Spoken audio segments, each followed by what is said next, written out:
This is Dave, and I'm here with Ethan, and together we are Dave and Ethan's 2000-inch Weird Al podcast, episode 119-inch. On this week's episode, we interview Mayor Josh Johnson, the current mayor of Darwin, Minnesota, home of the biggest ball of twine in Minnesota.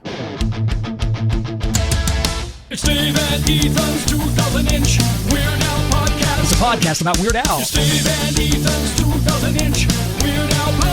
Seriously, the whole podcast is about Weird It's Al. Dave and Ethan's 2000-inch Weird Al podcast. You don't have to listen, but we're glad you are. Dave and Ethan's 2000-inch Weird Al podcast. Will our guest this week be our first elected official on the podcast? No, I don't think so. We did interview Congressman Stephen F. Lynch back on episode 108-inch. No, Dave, that was the famous comedy musician Stephen Lynch. No F in there, no congressman in there. We didn't interview that other guy. Not yet, we haven't. Anyway, I think it's time for This Week in Weird Al related news. In case you missed it, Black and White and Weird All Over bonus episode 5 centimeter was posted over on our Patreon page this past Monday. Now, I don't know if this is the first time you've ever listened to our podcast or if you just haven't been paying attention for like the past 9 months, but this is the book series where we sit down with the author John Bermuda Schwartz and go page by page through his book Black and White and Weird All Over, The Lost Photographs of Weird Al Yankovic, 1983 to 1986. The Black and White and Weird All Over bonus episode 5 centimeter that was just posted, we go over Chapter 3, A Glimpse into the Recording Process Overdubs. And remember, all bonus episodes are posted early on patreon.com/2000inch, so our Patreon supporters can be the very first to listen to them. We have 2 big updates this week for the Grammy Award-winning Jim Kimo West, the man behind our Pretty Stinkin' Majestic official theme song. Up first, coming this Friday, August 13th, Jim Kimo West is featured on a brand new collaboration with Swiss guitarist Jurg Kindle. The collaboration is called Rising, and you can pre-save it by going online to snd.click/rising. And be on the lookout for at least 2 more collaborations with Jim Kimo West and Jurg Kindle coming soon. Mark your calendars. Traveler comes out on August 27th, and One Earth, One Ocean comes out on September 24th. We'll remind you, don't worry. And you can also join Jim Kimo West next week for a memorable evening of Hawaiian slack key guitar music where he teams up with Stephen Inglis and Ken Emerson for a streaming concert. The streaming concert event takes place on Monday, August 16th from 7 to 9 p.m. Hollywood Star Time, which is, of course, 10 to midnight burrito time, and you can check it out by visiting youtube.com/farwestconference. Our friend and Patreon supporter Vincent Anderson let us know that the expanded edition of the Weird Al Seriously book is now available for pre-order on Amazon. This is the new edition of the book by friend of the podcast, author Lily E. Hirsch, who we first had way back on episode 43-inch, and most recently on episode 111-inch, where she popped in to officially announce the expanded edition paperback version. The expanded edition features even more insights on Weird Al Yankovic, including his activities during 2020 and 2021. And you may even see a quote or two in there from your favorite Dave and Ethan's 2000-inch Weird Al podcast co-hosts. Woo, I can't wait! Now this is really cool. Another heads up was given to us by our Patreon supporter and friend Vincent Anderson. There is a new documentary coming out next month called This Is Gwar. The documentary features interviews with both past and present Gwar band members, as well as Thomas Lennon, Alex Winter, Bam Margera, Ethan Embry, and Weird Al Yankovic. Well, this isn't the first time Weird Al has teamed up with Gwar. He also appears in an animated cartoon produced by Gwar called The Animated Tales of Gwar. It was released online by Funny or Die Cartoons back in 2013. The new documentary, This Is Gwar, is set to premiere at Austin, Texas's Fantastic Fest, which runs from September 23rd through September 30th. For more information, check out fantasticfest.com. Hey Dave, have you ever been to a Gwar concert? I have not. Have you ever been to a Gwar concert? I sure have, Dave. I went once, and it was absolutely nuts. Giant foam costumes, stuff shooting off the stage. Oh, it was crazy and fun and crazy fun.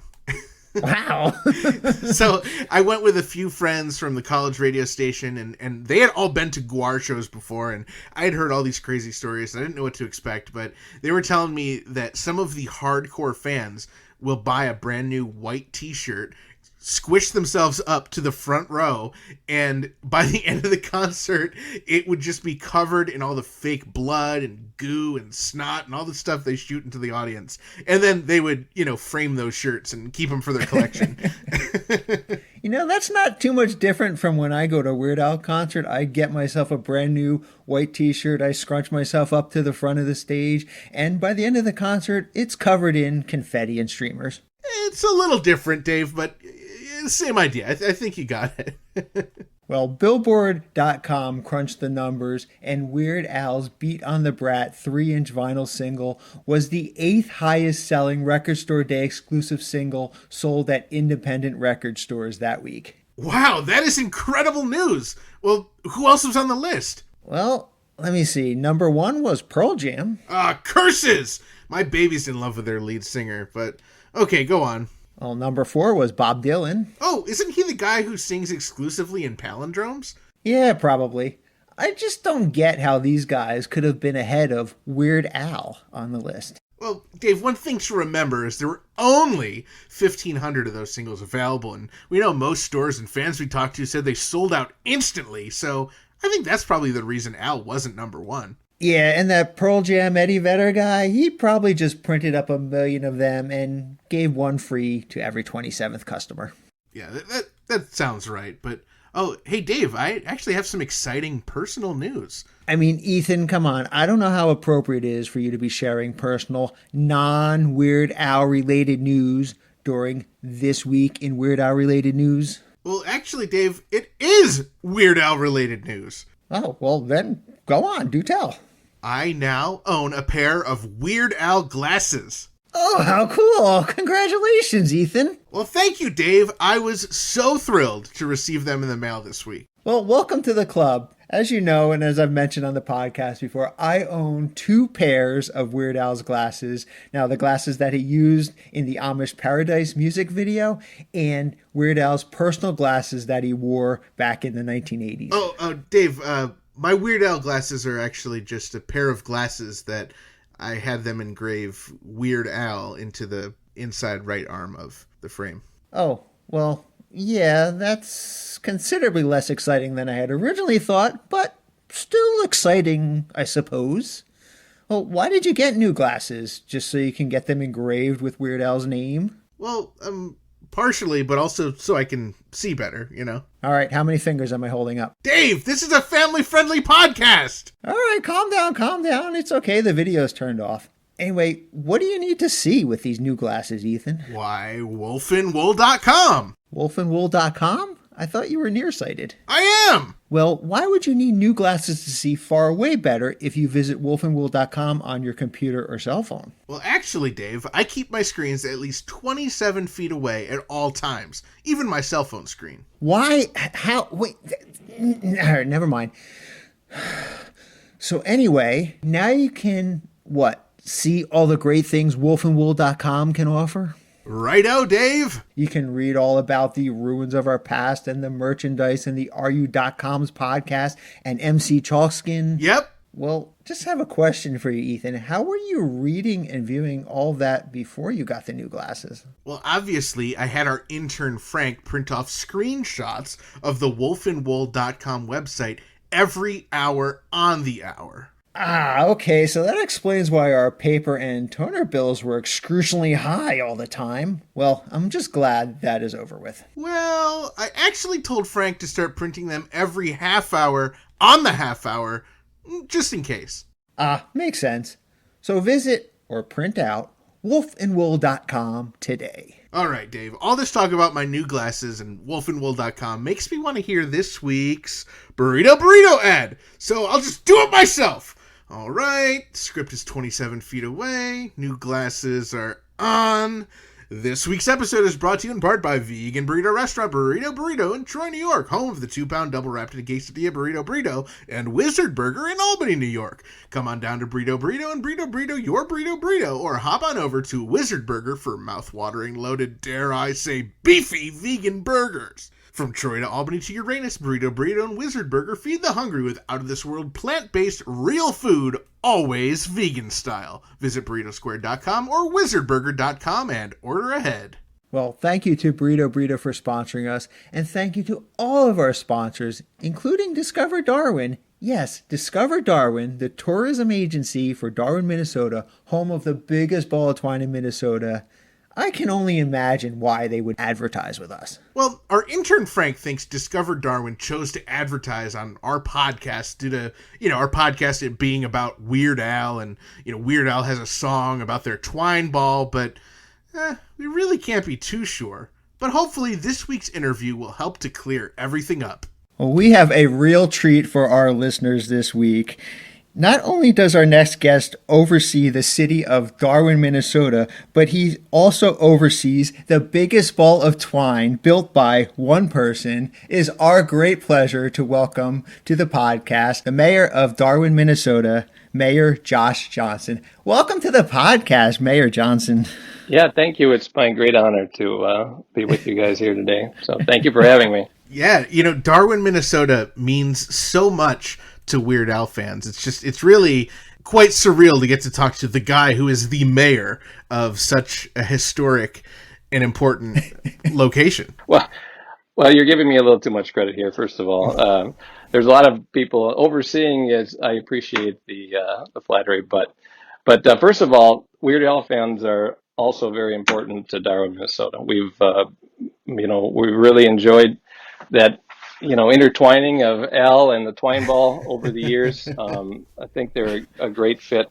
We have a lot of good volunteers that work and the Twine Ball and help to, care for it itself and the legacy of Francis Johnson and be good stewards and welcome the world to Darwin. And we absolutely enjoy our time with everyone, but especially some of the people that are driven here through their fandom of Weird Al, or have they discovered the Twine Ball, through his music. They're some of the nicest people in the world, and we have really enjoyed our time talking with them. And actually, just as probably a lot of Weird Al fans have become Twine Ball fans through that, a lot of Twine Ball fans have become Weird Al fans. I'm certainly one of them, and many of our volunteers have also. Cool.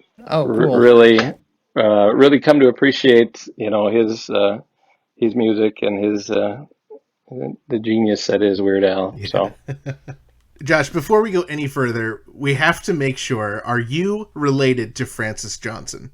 No, I was actually not related to Francis Johnson, of course, in this part of Minnesota with a lot of Scandinavian heritage is probably a lot of Johnsons, no relation between Francis and myself. You must get that question all the time, though, right?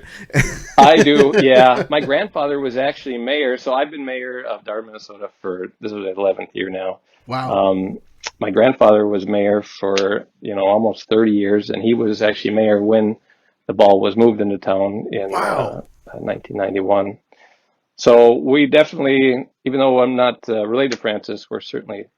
My family is proud of our history with, in Darwin and our relationship with the Twine Ball over the years. So. Wow. So then, did you grow up in Darwin, Minnesota? Just outside. Yep. So I grew up, not far from the Twine Ball. As a crow flies, only about a mile away. It was located on Highway 12, which is the main highway that goes through Darwin, just about an hour west of the Twin Cities in central Minnesota. And as a child, I remember going over there with my father, and this is when it was out in the open, kind of just had the top of a cutout grain bin over it, or a silo. Okay. You could crawl on it, you could pull on it, you could, it was kind of like, a playground toy. And Francis would welcome, passersby and those of interest and tell him and share his creation with them and tell them the story of he and his twine ball. Wow. No, so I grew up right outside of town, and then moved into town, and married my wife. We moved here to Darwin 17 years ago, and have two sons and we obviously, being mayor, have to live in town. So Right. we built within the city limits, and have and we're set. We're where we want to be forever. So we enjoy it, and Darwin has been good to us, and we're grateful for the opportunity to live where we do. Now, in visiting the Twine Ball as a kid, did you ever meet Francis Johnson? Oh yeah, yep. Oh, cool. Wow. Francis rolled his ball twine from 1950 to 1979, and his family would say that he rolled it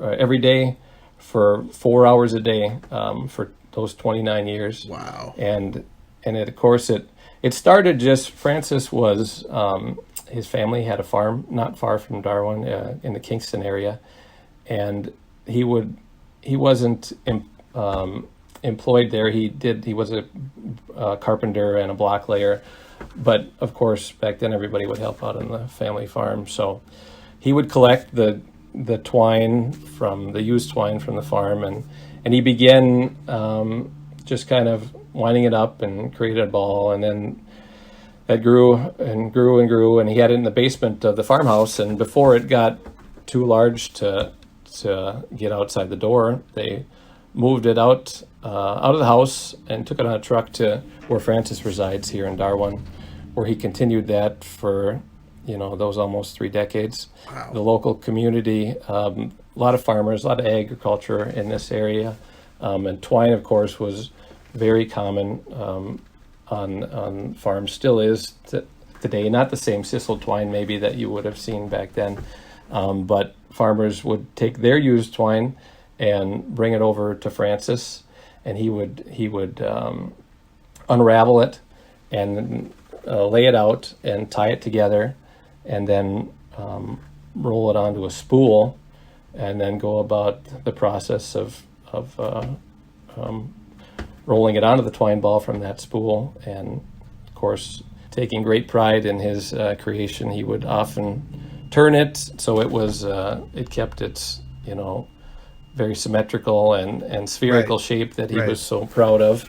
And in the later, and we got a lot of good pictures of that. In later years, he would take a railroad jack and actually turn it himself with that.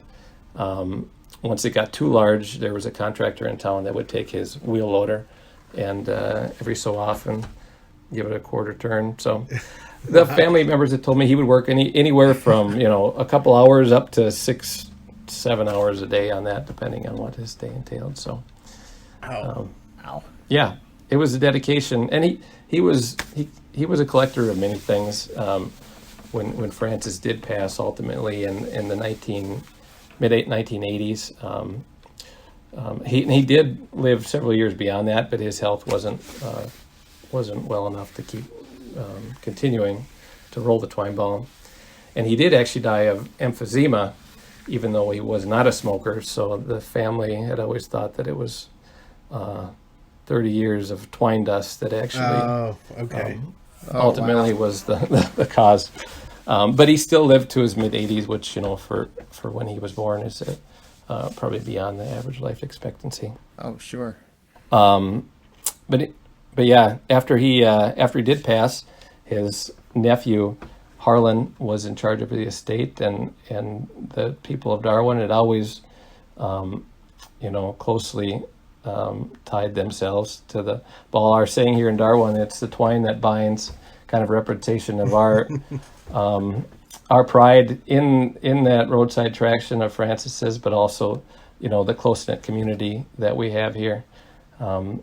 And through a lot of work and the generous donation of Francis' family, we were able to move it into town onto Main Street and give it a new home there, and kind of built out around it from then.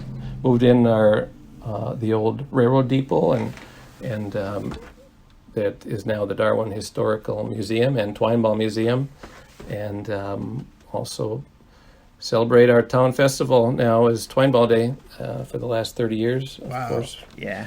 So that's coming up August 14th. 30 is a big number. I mean, that's a really exciting anniversary. It's pretty stinking majestic is what I think it is, yeah. Yeah, it is pretty No, it majestic. is. No, that's a big number for us. I mean, we're proud of it, and it continues to grow every year. Obviously, there's a lot of people we also say once from Darwin, always from Darwin. So we get a lot of former Darwinites that kind of come back and have a reunion. And then we invite the world to come celebrate Darwin and celebrate the world's largest ball twined by one man. That's incredible. I want to talk a little bit more about the Darwin Twine Ball celebration, but I want to go back to something you said about Francis Johnson, and to steal a line from The Biggest Ball of Twine in Minnesota, the song by Weird Al. What on earth would make a man decide to do that kind of thing? Do you have any idea why Francis started a ball of twine? Well, that's the unanswerable question, and I guess if we really did know, it wouldn't be quite, as fun, because that's probably part of it is just, that question, why did he do it? But I think the family has said, and it's probably fair, that he was a little eccentric. He did seem to have, kind of definitely, I don't know how to say it, but he ended up with a lot of collections. And he also, throughout those years, was a bachelor, so that did give him, the 4 hours in a day to allow one to roll a twine ball. I'm not as sure that would go over well in my family. Right. So I can't really hang out with the kids tonight. I'm busy from here until night, until I go to bed rolling a ball of twine. But we're grateful that he put the time into it. It is it's a pretty neat thing that he's left to our community and the opportunity that gives us to to welcome the world and share his legacy and his prized Sissel sphere. It's if after I go, a town celebrates for 30 years, my life's creation, I think that's a pretty successful life, and the amount of joy and happiness that he's brought to the faces of, whether it be kids like me back then that were visiting him when I was at his house and he was still there to share the story with them, or whether it be the volunteers now at the Twine Ball Museum that share it. There's still a lot of smiles being brought by Francis Johnson. So why he did it, I really don't know, but I'm just grateful that he did. His family would always say he kind of did it because it was there, and he was certainly, like I said, he grew up in the era of the Great Depression. I mean, he's probably born, I don't know exact year, but just after 1900. So he certainly went through some hard times, and individuals in that generation were certainly not one to throw things away, as there was always be a use for many things later. And twine is one of those things that and I don't know when he started, did he intend that it would be used again on the farm? And it just kind of, at some point he must have realized, well, this is better purposed as a twine ball than it is back on a hay bale. Right. But even today, so I'm sure at the beginning he thought he would be able to reuse it because it does have, I don't know what natural preservatives it has, but if you come visit us today and you get inside the gazebo, you can certainly smell it, but it has the same sisal smell that new twine does when you would go get it from the store now, and it's largely in the same condition. So, Wow. Yeah, I'm glad he chose that material as well because it stood the test of time. So. Wow.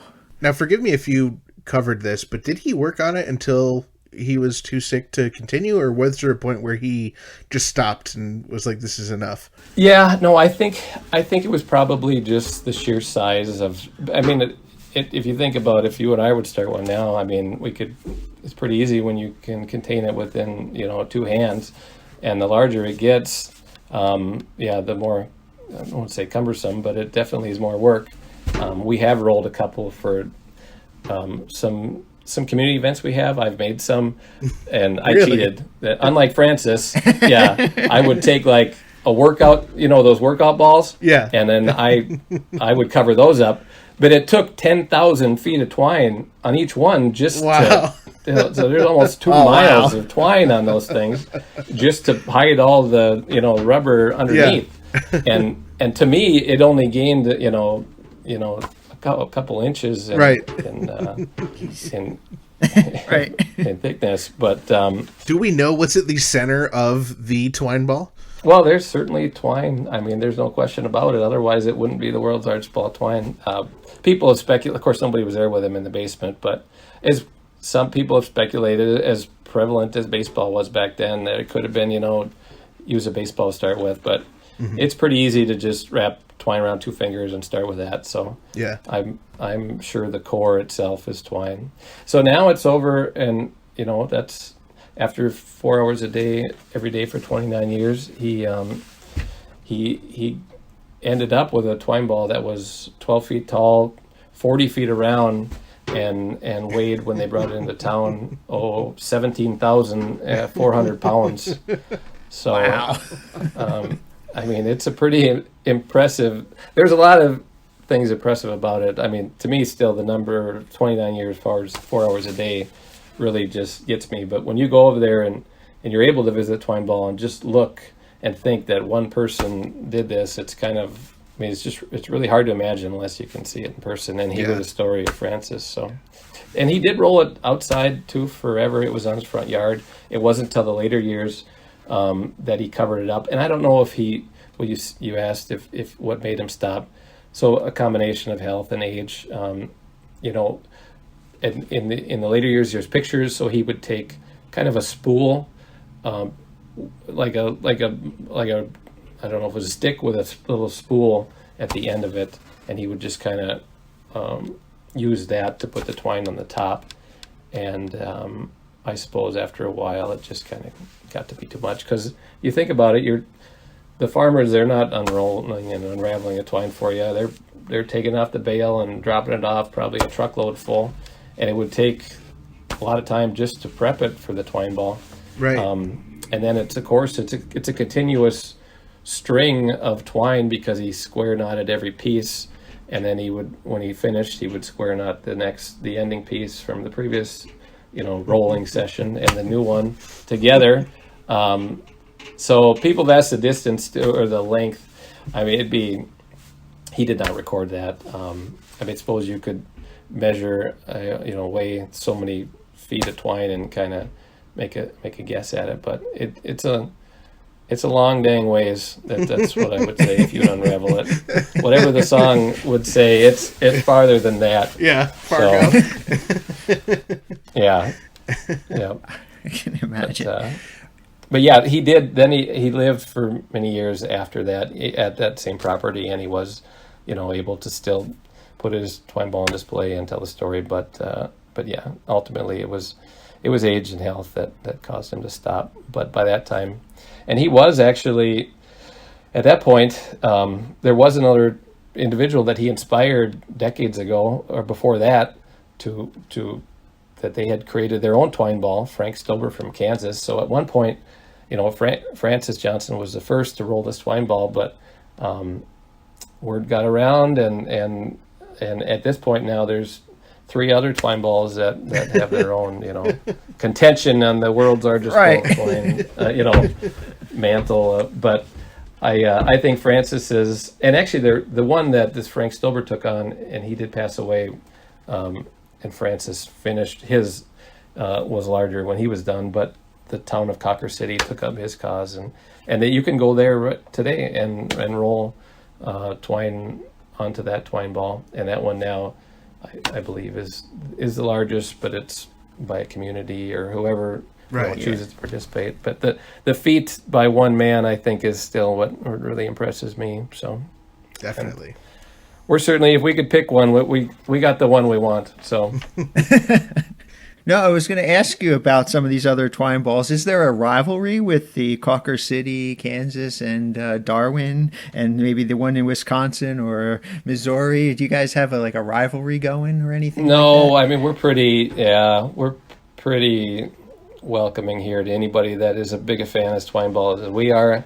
I would say that we don't begrudge them their their claims for sure. We're happy to have the one we have. I would recognize Cawker City is definitely larger. It's not the sphere that Francis, had created.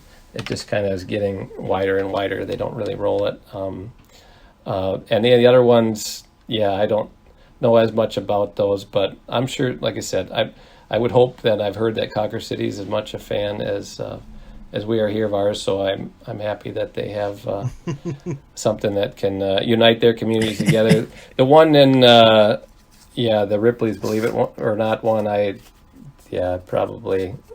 To me, there's two twine balls, Sissel ones, and that'd be the one from Francis Johnson and Frank Stober. The other ones are, also Rands. So. Okay, so there's no rivalry there. Dave and I like to imagine that there's a rivalry between Darwin, Minnesota, and Dassel, Minnesota. Can you speak to that at all? No, I would. You can. Yeah, I'm sorry. I imagine you wish that I would kind of fulfill your dreams of this invented rivalry, but actually we get along pretty well. Okay. And so even the people in Dassel, we have a Darwin night at the ballpark, which is kind of a community gathering we do to celebrate our town ball heritage. We no longer have a town ball team, but they have a beautiful park over in Dassel, and their baseball team allows us to kind of take the night over and celebrate Darwin and the twine ball. We have twine ball races. When I talked about the reason that I made those kind of workout balls, so kids take them and one of them rolls it down to third and back, the other to first and back, and they have races. 2 or 3 of them throughout the night. And so we have a good time with that. But no, we have good neighbors to the east and west, and Litchfield to the west, and Dassel to the east. So, but if it suits the podcast well to create some, some friction between them, but go right ahead. So. I think it's mostly Discover Darwin and Discover Dassel. Those are the agencies are the ones that are fighting. I guess not necessarily the people. Well, there's certainly the main reason to visit Dassel is because Darwin is 5 miles west, and you can visit Twine Ball. So I don't dispute that we would have the preferred roadside attraction, and and I would hope that Dassel mentions the Twine Ball in their reasons to visit Dassel, because I think the case is rested there. Yeah, I mean, I'd just say if you want to look at which town to visit, either Darwin or Dassel, which one has the more impressive Twine Ball? I mean, when it comes down to which is really how you should judge a community, I guess, in all fairness. Of course. No, they're good people too. So when you get tourists to come visit the Twine Ball, I mean, how many tourists generally do you get in the season, and how many of them are Weird Al fans? So I would say in the summer months, of course last year was different, but in kind of our peak season, which is the summer, the summer traveling season, when you get a lot of families that are out on road trips, we'd get, on average, I'd say 100 people a day. That's incredible. Weekends are probably grouped a little more there. So we do have some wonderful volunteers that work down at the Twine Ball Museum, and we're able to cover pretty much every Thursday through Sunday. And then a lot of other ones are able, just by appointment. We have some on-call volunteers that numbers at the door. If the museum's not open, they're able usually to come down there. Otherwise, if they reach out to the Twine Ball Facebook page and message us, we're usually able to accommodate them by meeting at specific times or something that works for a volunteer that way as well. And of course, the wonderful thing about the Twine Ball is it's really, no matter when you come and what's open or closed, it's available for viewing 24/7, and because it's in a gazebo that's fully encased in glass. And I think actually some of the best time to view it, if you can't get in the museum, is in the evening, because we light the inside, and you really can't even tell that there's anything between you and the Twine Ball itself. So cool. Yeah, it's available. Visit day or night, we're happy to welcome you, and it will be,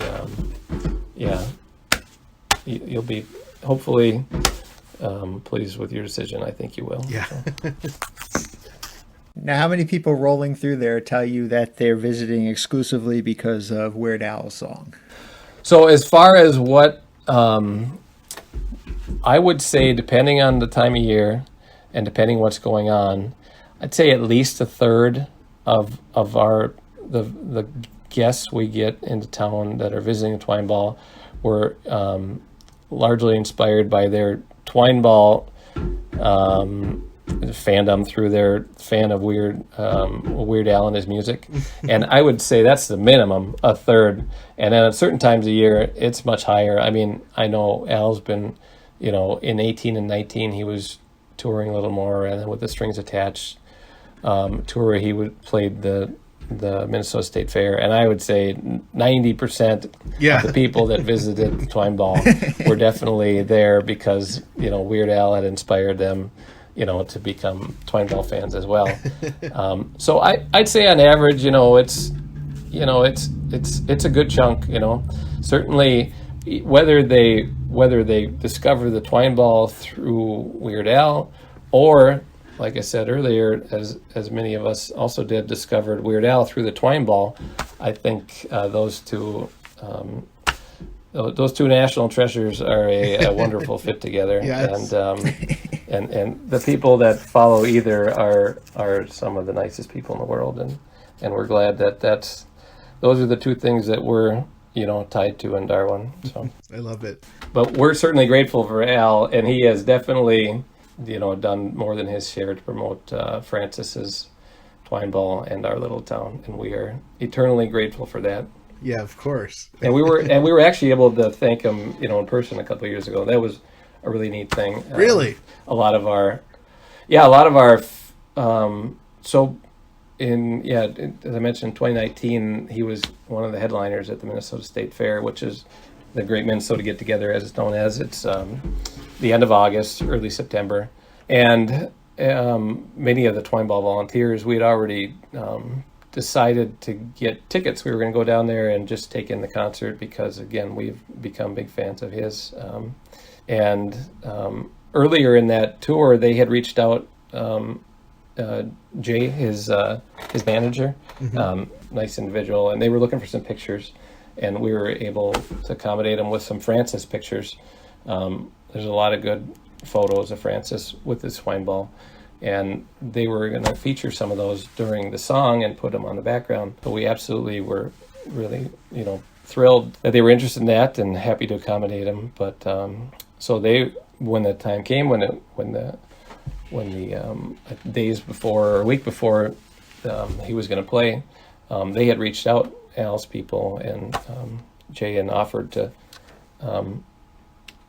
a backstage pass so we could, cool. At that time it was just me and my family, and I said, well, I'd love to, but I'm not going to leave, the people we're going there with. So I said, there's actually 15 of us, 15 or 17 of us going. We already got tickets, so, and then they reached out. He said, absolutely, you're all welcome. So they were gracious enough to provide us all with some backstage passes, and we exchanged shirts. We brought Twine Ball shirts for the band and all the wonderful people that were involved in that tour. Behind the scenes, I think Melissa King was the name of one, and then JW, who was kind of and then got one for Jay, and then all the band members and whoever they wanted as well, and they again were nice enough to give us some shirts. And then after the concert, Al actually took out some time before he did his other after concert things that I'm sure that they do through empty passes and other things, but took the time right after the concert to meet with our group, and we had brought our Twine Ball, the one that we roll on down the bass lines at that, and got a picture with him, and actually some of the other members of the band also. And this is one of the things I still feel bad about. We went back there, and we're waiting by the trailer, if you've ever been backstage, and and kind of where they said, okay, they, you don't expect to see the band members right after, but there was two individuals back there just waiting. And I got I struck up a conversation. I'm like, I just telling them how thrilled we are that the opportunity, and we're from Darwin, and this is our tie to Al, and we're just kind of waiting, and then the other individual, a taller guy, was okay. That's great, and here, and then they say, okay, well, we got to go. And he said, yeah, okay, my name's Steve. Nice to meet you. And I'm like, I didn't realize till later, Right. but it was Steve J. and then Jim West. And of course, I'm not used to seeing those guys in their full band gear either. But of course, I do. I did reach out later and said, want them to know how much we are fans of their contribution and their music as well. Wow, So, cool. but then Sure. so that was nice that they did that, and then Al took some great pictures that we have at the Twine Ball Museum today, and yeah, Very cool. How exciting. it was like I said, we've all become and then we're passing that on. I know my kids have definitely and that's the great thing about being tied to an artist such as Al. I mean, you talk about things that are wholesome and stand the test of time. I mean, the Twine Ball and Al Yankovic. I mean, Yeah. if you're gonna tie yourself to an artist, that's definitely a good one to be affiliated with. So again, we're Yeah. grateful for his contribution, his song, and his whole career. Well, tell us about the Weird Alley street in Darwin. Oh, well, that was actually that same week. So we have not quite 5 years ago, we started a legacy foundation here in town. And this is only a town of 350 people. So it's small, even by rural Minnesota standards. But we do have a group of people that really care about the community and work to give back to it until there's in it. And we started our Legacy Foundation.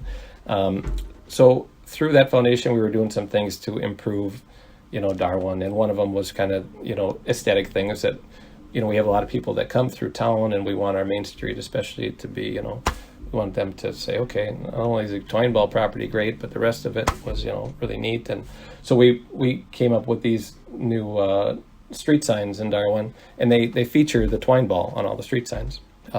Very So we cool. put those throughout town, and when we ordered the ones, I had ordered all the street names, and when we went through the vendor, I had ordered a couple additional ones, and one of them, there's an unnamed alley right next to the Twine Ball Museum, and I ordered one that just said Twine Ball Lane, and we put it there kind of, just for picture taking. Yep. But, and this was probably, a year before when I'd ordered these signs. Another one that I thought, okay, what can we do to, another thing that would always, that the fans might appreciate of the Twine Ball or of Al. And so a couple variations of this Al, Weird Alley, had kind of struck me. So I ordered a couple signs, and I think I ordered another one that said like Alley Yankovic maybe, and Yankovic Alley, but Weird Alley definitely had the best ring to it when we got in there. I'm like, okay, that's so. The week before, I had taken off the Twine Ball Lane sign and put up Weird Alley. I was thinking, okay, Al's playing at the Great Minnesota Get Together. It'd be great to get a little publicity for him and the people coming here. So I took a picture and I sent it to Jay Levy. I think is that how it's pronounced? Yep. But, Yep. but his manager. And so I said, just letting you know we did this, and I'm gonna tweet it later. So keep an eye out for that. And I thought, well, this will be the great unveiling. I hadn't even told, like, the council had no idea, just renamed a street. and then all of a sudden, it's like 2 hours later, and my phone just kind of going, because I had managed, there's a Darwin Twine Ball Twitter account as well, and it's just kind of going nuts. And I'm like, what's going on? And then I see that this picture that Al had taken it and ran with it himself, and I'm glad he did, because anything that we had done as at the volunteers at the Twine Ball or myself would have done would never have matched his unveiling of it. So Yeah. so it was a surprise, but a good one. And so yeah, it got some more play, and of course that still remains there to this day. There was one individual that wanted it a little too much, so we did have to replace it. But Right. we got some Yeah. some other ones standing at the ready, just in case. But yeah, no, and so it's far too popular to go back to the old name again now. So it will remain Weird Alley in perpetuity. So. Are there any mailboxes on Weird Alley? Does anyone have a Weird Alley, address? No, but if I've lived there, I would have changed mine by now. But Yeah. no, nobody has requested that. No, it somehow Google finds a way. I don't know where they get their mapping, but even though it's not an official street name, because they picked it up the right name now on all the maps, whether it be Apple or Google. So That's great. that's all. Nice. If it's right there, I guess that's all people will ever really look at anyway. So. Right. Now, do you have any idea what happened when that sign went missing? What was it, like last year, I think? Yeah, no, I don't. I don't know. Who knows? But it's too bad. But I mean, if you think how many people have visited and how maybe many people have thought about it, it's if we only lose one every 2-3 years, I guess I can deal with it. But there is surveillance. People, if anybody gets a bright idea, it's Good. a little more. That's good to hear. monitored good. than it was in the past. But just in case. Yeah, we're not selling the Weird Alley ones anymore. We got to maintain those for our own, emergency use purposes. So can't offload all of our inventory. Yeah. They were very popular. So if you have a Weird Alley sign, it's very limited edition. There's probably only 20 out there, and I'm saving. I got a couple that I've told Al will get. I still have his. So that one is earmarked for him, because he never did get one by that time. But when we went there to visit him that day, we only had the one, so I didn't want to take that one off. Right. And right. we did order a couple more right away. But now that place isn't around anymore, so but yeah, he's got one coming his way. Very cool. Now, Weird Al visited the Twine Ball back in 1996. Were you there for that experience? No, I wasn't. I don't know that it was really publicized as far as, I think the volunteers at the time and the curator of the museum at that time, it was known to them, and of course they probably, organized, I don't know to what extent he made it around Darwin, but I know he did have dinner at least I've been told, at the nephew of Francis Johnson, who was, at that time, still very involved with Cool. Francis's legacy and the Twine Ball and the cool. Darwin Community Club. And the Darwin Community Club is really the entity, the civic group that is the stewards of, the Twine Ball and the Darwin Historical Museum. So he being an important part of that, and his relationship to Francis, it sounds like Al was nice enough to have dinner out there.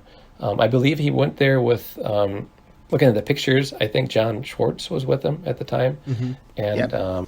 I don't know who else, photo-wise, there really nobody else from the band that I noticed in there. But he was able, we got some wonderful pictures that we have up in the museum. I know they gave him a shirt, and he was able to hug the Twine Ball, which unfortunately we no longer allow today. But if he would visit, I would certainly Right. think we could make an exception again. Yeah. But no, it was wonderful that he was nice enough to take the time to visit the folks in Darwin. So cool. We've sort of mentioned our segment. We have a weekly segment where we do talk about Darwin, Minnesota, and the different businesses in Darwin, called Discover Darwin. And one of our favorite ones to talk about, especially a favorite one among our listeners, is Perennial Bank. Do you know anything about Perennial Bank? Well, yeah, I've been employed by Perennial Bank off and on actually since I was in ninth grade. It is. Wow. I spoke of my grandfather who was the mayor. Yeah, he actually did own the bank at one point, and of course then eventually his children did purchase it from him. So Wow. yeah, I was a teller here in ninth grade, and at that time it was not Perennial Bank, so I should clarify that it was Farmer State Bank of Darwin, with one location right here in downtown Darwin, Minnesota, and then worked as a teller for 4 summers. Went to school in about 45 minutes away from here, and then did work again after college, and been again employed here since for 20 years now. Wow. So yeah, I know a little bit about Perennial Bank. So I do appreciate the play that we've been getting, and I we're very grateful for it. As I said earlier, I do have a list of fine Darwin businesses and local establishments that I will be providing that we can get. I don't want to hog all the Darwin business promotion segments in Discover Darwin, because we do have a lot of important businesses and business owners for our community. So I'll be providing them, but that doesn't mean I'm not proud of what Perennial Bank has done for Sure. Darwin either. But yeah, we'll find you some additional material. Great. So Great. And so I've been employed by Perennial Banks for 20 years. I've been the president for the last 4 years, and enjoy my time here. They're very considerate in allowing me to use my time in ways that benefit Darwin, whether it be mayoral things that pop up here and there, or even guests that are visiting Darwin that come in and say, hey, there's nobody down there, can you come over to the museum or whatever. So I appreciate that my coworkers, and my boss have been so willing to allow us that extra time to promote the Twine Ball in Darwin and keep it on the right path. So, Yeah. Oh, how yeah. cool. Yeah. Well, excluding the Perennial Bank and excluding the Twine Ball, what are some other reasons why people might want to visit Darwin? Well, like I said, what people should really live in Darwin is what they should do, but I know that that's not possible. But if you want to come and visit and just get a piece of the community that I've come to grow and love so much, like I said, some of the nicest caring and giving people in the world, whether it be later I'll be going to our Lions Club and the people of our church, or just the people that come in and have cabins around here and enjoy our lakes. So Darwin it's like I said earlier, it's kind of a good mix of ag, but also a lot of business opportunity. The county seat is about 6 miles west of us, Litchfield. There's 6,500 people. There are a lot of newer, larger businesses and business opportunity. 15 minutes south, we have a town that's about 20,000 in size, and then 30 minutes north, there's St. Cloud. That's probably 50, 60, and then of course the Twin Cities is an hour to the east. But it's the people that make up Darwin, and it's still a small rural community where people care about each other. Good schools in Darwin. We actually have we're blessed with 2 school districts they could enroll in. There's 2 buses that go through town, whether it be Litchfield or Descocato. Some wonderful, of course, Minnesota is the land of 10,000 lakes, and we have some really fine ones right outside of Darwin. And Darwin, the city, is just 350, which I mentioned, but really the Darwin community is comprised of course, the people outside of there and within the township of Darwin. So the lakes area and the agricultural community and the people that are involved in the churches and the civic clubs and the other things that help make Darwin go. We briefly talked about the annual Twine Ball celebration, and of course the 30th annual one is coming up on Saturday, August 14th. And I was looking at some of the information. There's some really fun stuff. There's a raffle, there's different vendors and stuff. But what really struck me is the parade, and it features local royalty. Now, Josh, do you count as local royalty? No, I'm definitely not royalty. I no no so I would say Darwin officially doesn't have our own pageant, as it were, but there are a lot of people that tend to go through and kind of self-proclaim title of Miss Darwin. That's been a common theme over the years. So if you want to come to Darwin and call yourself, Mr. or Mrs. Darwin and go in the parade, by all means, go right ahead. Wow. I've had, yeah. But no, we do have, so the other communities in the area do have their own pageantry or individuals that come that we welcome. So there is royalty from Litchfield, Dassel, other communities. A few years ago, we had a wonderful individual named Tim Simplet. He was associated with the St. Paul Winter Carnival. So we had the Winter Carnival. Of course, St. Paul is the capital of Minnesota, but the St. Paul Winter Carnival people were in the Darwin Parade, and that was probably 6-7 years ago now. But they came out and they were featured. So royalty from I can literally say royalty from all over the state will be there or have been there. A lot of wonderful things. It's a day to celebrate the Twine Ball and Darwin. We started off with our Twine K run, which is a 17,400 foot race to celebrate a 17,400 pound ball of twine. Oh, it's about 3.3 miles, so a little over a 5K. So we call it the Twine K. And then, the big draws of the day are the parade, which has a lot of participants. It is free, so anybody that kind of wants to promote their own thing, and a lot of people in the area just come up with their unique float idea and put it in, whether they're promoting a business or just their family, whether it be a family reunion or family history float, theme floats. We've had those every year, lots of those. And then we have tractor pull that is kind of like, souped up tractors, mini rods that pull weights, and down right on Main Street, Darwin, we shut it down, and other things going on, beanbag tournament, volleyball, a lot of good food. We have 2 wonderful restaurants here in town now that have been open, and Troubles and V's, and they have their own food specials they run, and our Lions Club sells hamburgers, brats, and beer in the park, and it's a fun event. Sounds awesome. Fun family event, and get together with a lot of friends and family, former Darwinites. So August 4th. It's always the second Saturday in August. So if it doesn't work this year, put it on your calendar going forward.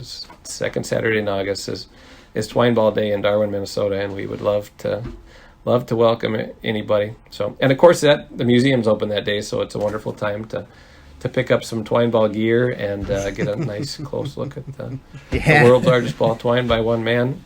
And of course, for all the Weird Al fans, there's lots of wonderful Weird Al things, little treasures within the museum as well. Very kind cool. of documenting his history to the Twine Ball and to Darwin. So I want to thank you for clarifying what a Darwin Twine K was and why it is exactly 3.3 miles. I mean, as part of my exercise routine, I do a lot of running, and I would run a lot of 5Ks, which is 3.1 miles. And then when I saw this, I said, I have to run a Twine K. I don't know why it's 3.3 miles, but I have to run it. So I did the other day. I ran my first Twine K.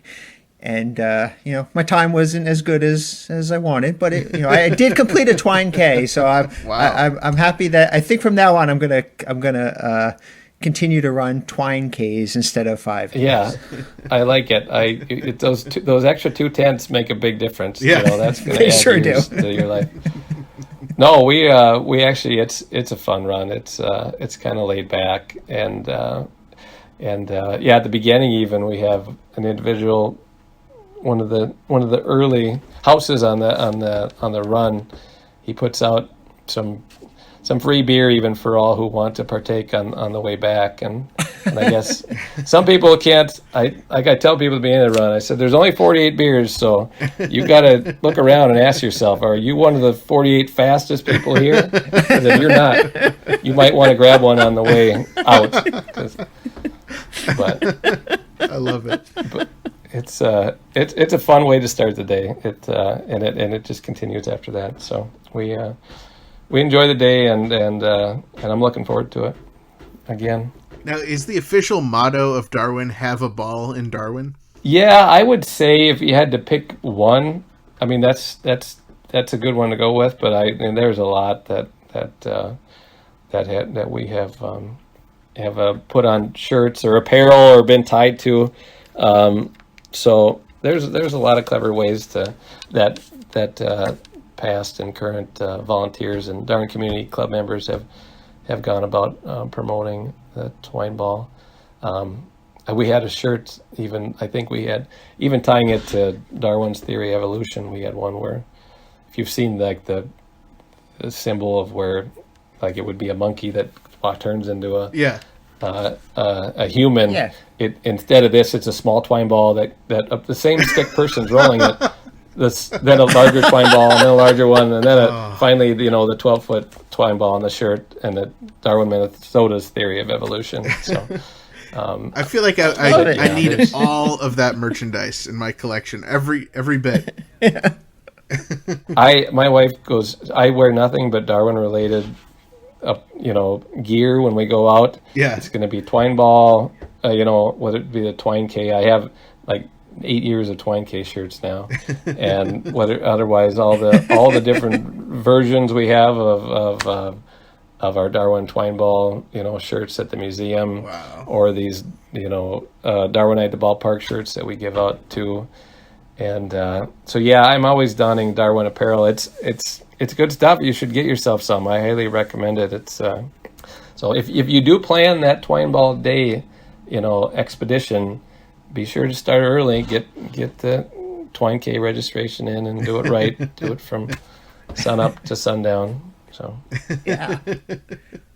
Wow, it sounds great. As you heard as part of our Discover Darwin ad, our slogan is Discover Darwin, more than just a twine ball. Would you consider changing your slogan to something like that? Ooh, I don't know. I mean, I'm a big fan of Darwin. There's no doubt, but when we're promoting the part of it that promotes the twine ball, I hate to leave that. That still needs to be the feature of at least our twine ball related advertising. So if you're going to see it in the museum, but you're right, if there's another wing, like a Darwin business promotional department, that would be a good, it would be a good slogan for them, which we don't have yet. You guys are the wing of our Darwin, business promotion department. Okay, good. At the moment. So you can continue to use that. And I haven't looked if Darwin, discoverdarwin.biz is already taken. I would assume that you've locked that up, that it just can't be, I don't want to lead people on somewhere that promotes Dassel or something on such a site. We would never allow that. Well, we do have a treat for you. We are going to get you your very own Discover Darwin t-shirt, which you can proudly wear with all your other Darwin-related t-shirts. Well, I will gladly exchange that with you if you would allow me give me a mailing address, and I'll be sure that you get some twine ball shirts in return. From the museum. Excellent. We'll hook you up. It sounds like a great deal. Yeah, we'll definitely hook you up with that and a few stickers as well. I just had a couple more questions about basically just random things that have been on my mind recently.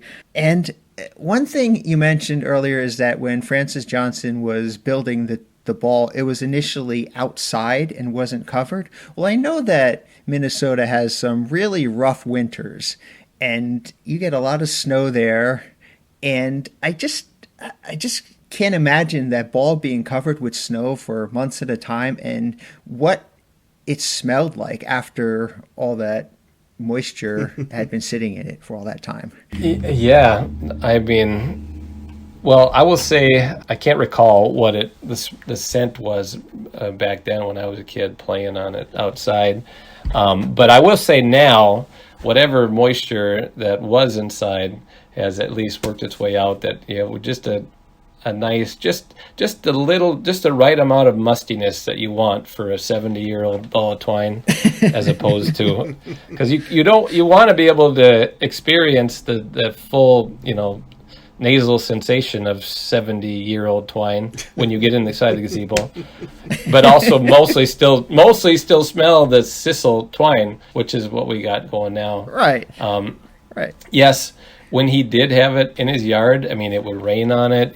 I think I've seen pictures in the winter where he did throw a piece of plastic over it, but there certainly wasn't done, throughout the majority of the 30 years.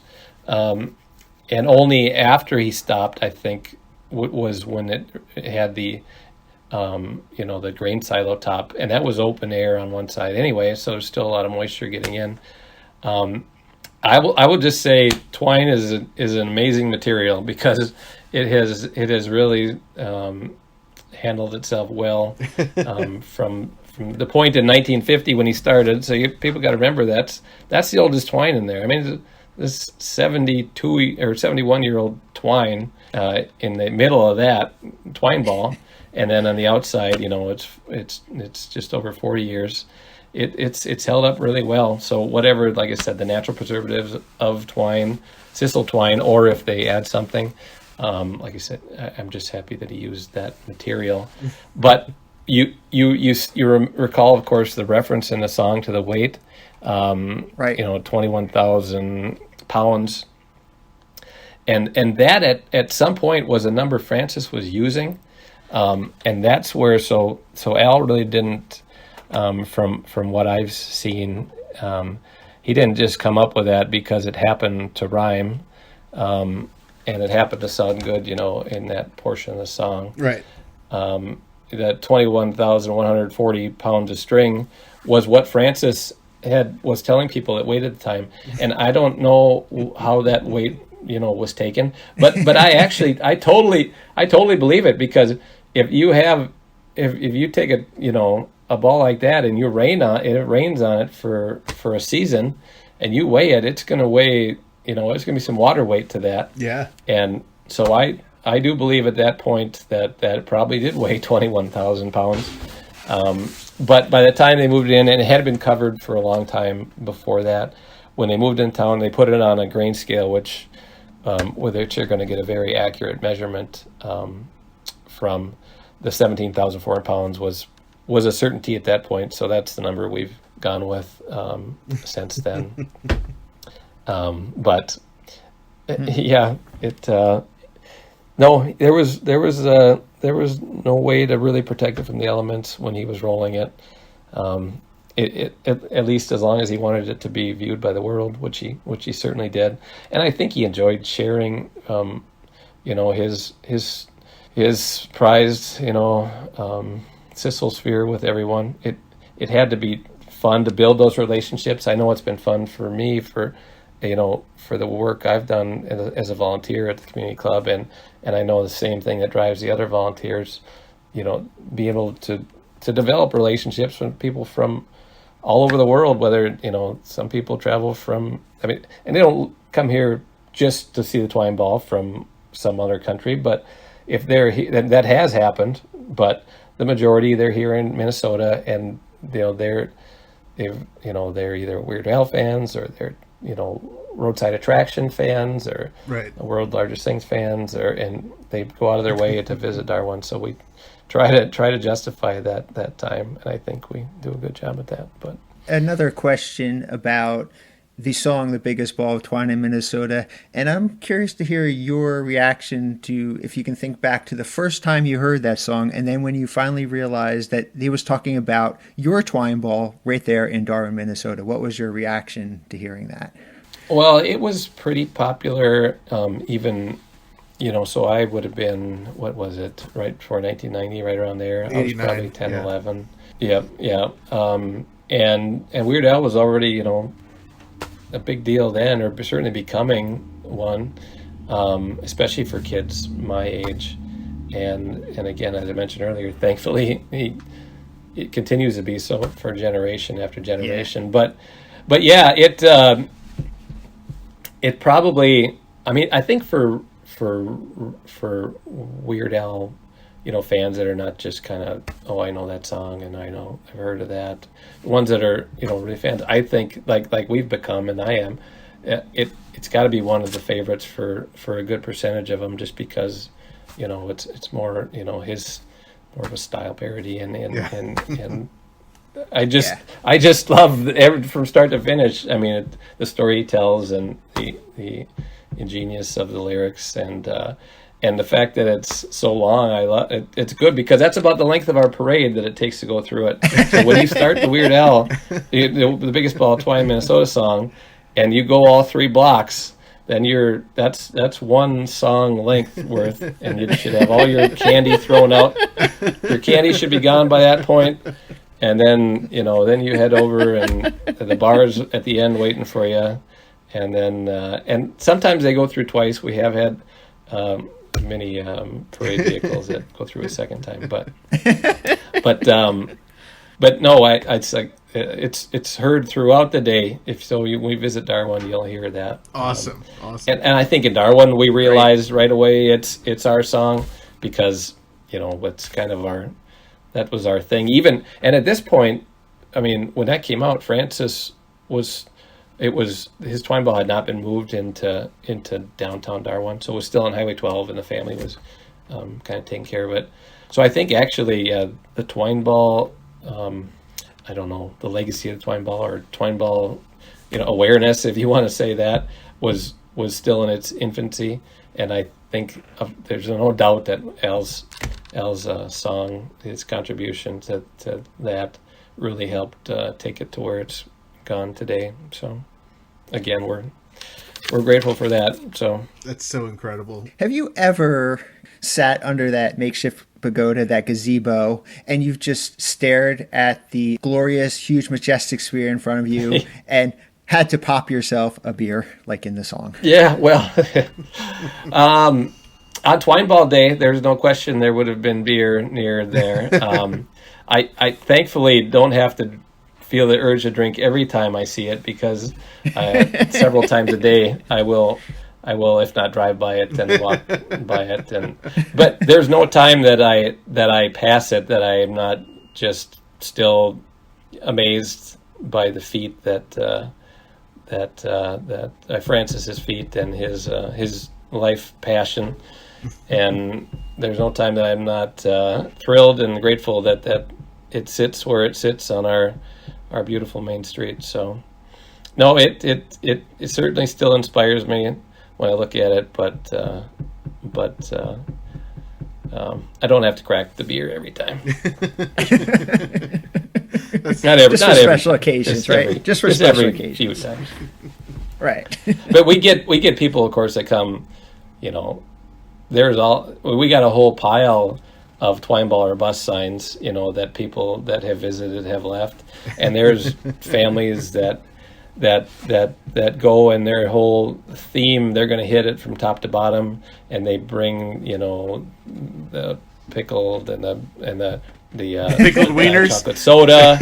Yeah, and they got the diet chocolate soda. In fact, we still have some diet chocolate soda at the museum that people have left. So it's kind of cool. Props, and if you don't bring your own, we got some props for you. There's no official Bernie run around town, thieving and stealing cameras from tourists. But the other stuff we got covered in there. So you don't need to bring your own props, but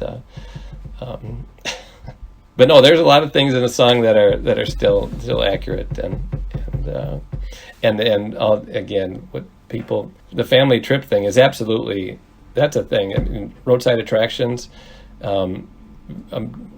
Americana and small town America it's worth seeing. So, and a lot of people know that, and thank goodness that they do, because it's one of the things that brings them to Darwin. But we catch people on their way. Oftentimes, they're going to the Black Hills and Mount Rushmore, Montana, out that way, and then coming the other way. But but we had people. One of the volunteers told me last week they were Weird Al fans. They to some extent they hadn't heard the song. They lived in Colorado, family of 4 or 5. They heard it and they immediately. It was the start of the weekend. They said, "Let's go. We're driving there right now." They drove with the sole purpose of visiting a twine ball, inspired solely by Weird Al's song, "The Biggest Ball of Twine in Minnesota," and I don't know what it's got to be, 11 hours, 12 hours from Colorado. I don't, and so they hit it hard and made it to Darwin, and so there's a lot of stories like that. That's incredible, and yeah. it's always fun to hear them. It's always fun to be a part of people's, life experiences. So. Mayor Josh Johnson, Mayor of Darwin, Minnesota, we are so thrilled that you joined us today. We can follow you on social media, twitter.com/DarwinMNMayor, and that's also /DarwinMNMayor on Facebook. We can also follow the Twine Ball and get information on Facebook. And we are so excited for the 30th annual Darwin Twine Ball celebration coming up on Saturday, August 14th.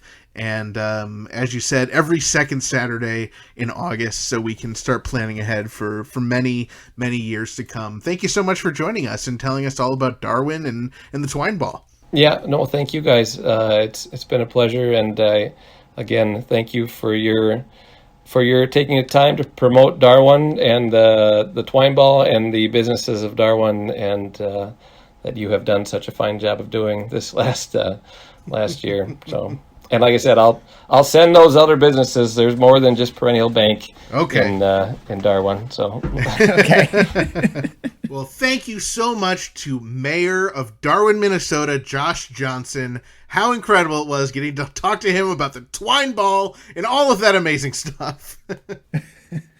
Yeah, that was so great. And you know that the biggest ball of twine in Minnesota is not the only time that Weird Al refers to the great city of Darwin, Minnesota? Oh, that's right. Well, tell us, Dave. All right, so in the music video for White and Nerdy, if you pause it when the Trivial Pursuit card comes up, you will see that it includes the question, in what city is the largest ball of twine built by one man? In what city the largest ball of twine by one man? My guess, Dave, is Darwin, Minnesota. I think you might be right, but I'm not 100% sure because Weird Al never flipped the card over, so I never got to see the answer. Yeah, you're right. Today's episode is brought to you in part by Joe and Yvonne from Waiting for Lunch Radio. Waiting for Lunch Radio is a free-form radio show inspired by mixtapes and zines, playing a wide range of crazy music and hot, fresh, demented ear food. Waiting for Lunch Radio is not available where you get your podcasts because it's on Mixcloud. But don't you worry, you can find it at waitingforlunch.com. So come on down to Waiting for Lunch Radio and Waiting for Lunch, your Waiting for Lunch Radio. Or hop on over to waitingforlunch.com for a hot and loaded wizardly vegan freeform radio zine. From Detroit to Jersey City to Europa, Waiting for Lunch Radio feeds your hungry ears with out-of-this-world real music, always freeform style. Leave a weird message at 313-883-9275 or order ahead at waitingforlunchradio.com. This week's episode is also brought to you in part by Discover Darwin, promoting tourism in Darwin, Minnesota. Not only is historic Darwin, Minnesota beautiful, it is also time to celebrate. That's right. This Saturday, August 14th, is the 30th annual Darwin Twine Ball celebration. And I feel like this episode was already mostly a Discover Darwin ad, so visit Darwin, Minnesota on your next expedition. Discover Darwin, more than just a twine ball. And after you visit Darwin, Minnesota, be sure to visit discoverdarwin.biz. If you attend the 30th annual Darwin Twine Ball celebration this weekend, or at any time make a pilgrimage to the Twine Ball, be sure to tell us all about it and leave a message on the official Dave and Ethan's 2000-inch Weird Al podcast hotline by dialing 347-SPATULA.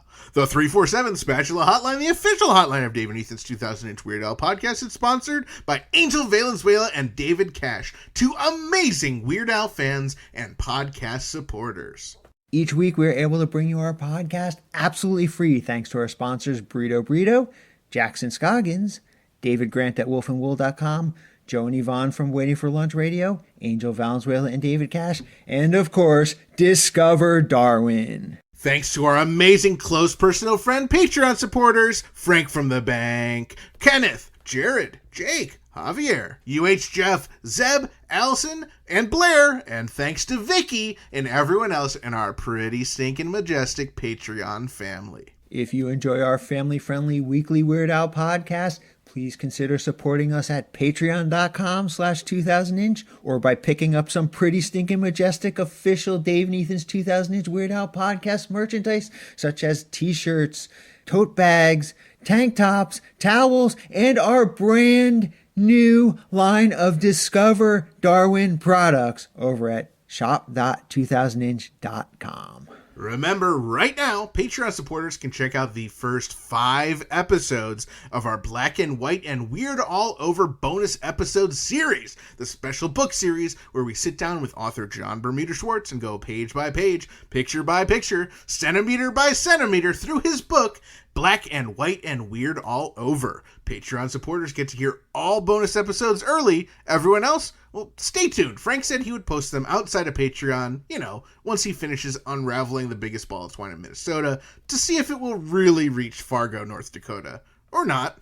We love hearing from our listeners and other Weird Al fans, so join us on our Facebook community and post about Weird Al by visiting group.2000inch.com. And we also absolutely love it when we receive voicemail via our 27-hour-a-day podcast hotline 347 Spatula. You might even hear your message on a future episode.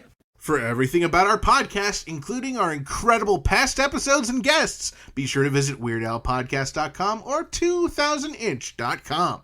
And keep up on new episodes, podcast news, and events by following at 2000inch on Facebook, Twitter, and Instagram. And thank you, all of you who have subscribed and left awesome reviews on Apple Podcasts, Podcast Addict, Spotify, Stitcher, and the podcast app of your choice. Thank you once again to our guest, Darwin, Minnesota Mayor Josh Johnson, and also thank you to Vincent Anderson, Joe Jaffa, Perennial Bank, and Francis A. Johnson for single-handedly assembling the biggest ball of twine in Minnesota. Thank you to the Grammy Award-winning Jim Kimo West for our incredible theme song, and thank you to Weird Al Yankovic, as this podcast probably would not exist without him. And a big thank you to all of you, our listeners, subscribers, Patreon supporters and sponsors, and everyone else who makes our podcast possible. Thank you for listening to Dave and Ethan's 2000inch Weird Al podcast, and always remember to gill and chill. Hey Ethan, you know that Friday the 13th is coming up this week? Oh, shucks. Oh, shucks, what? Well, I was planning to go on the nature trail to hell this Friday. And what, you're scared? No, I'm not scared. I just feel like it'll be hard to find parking is all.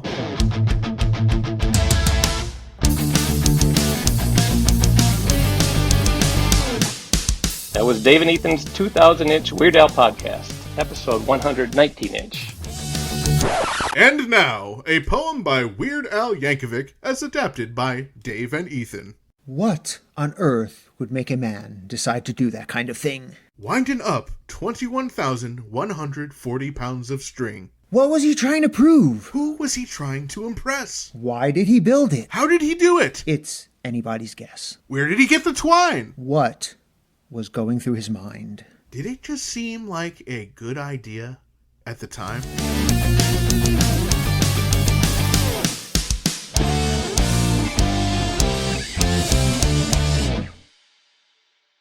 It's pretty stinking majestic is what I think it is, yeah.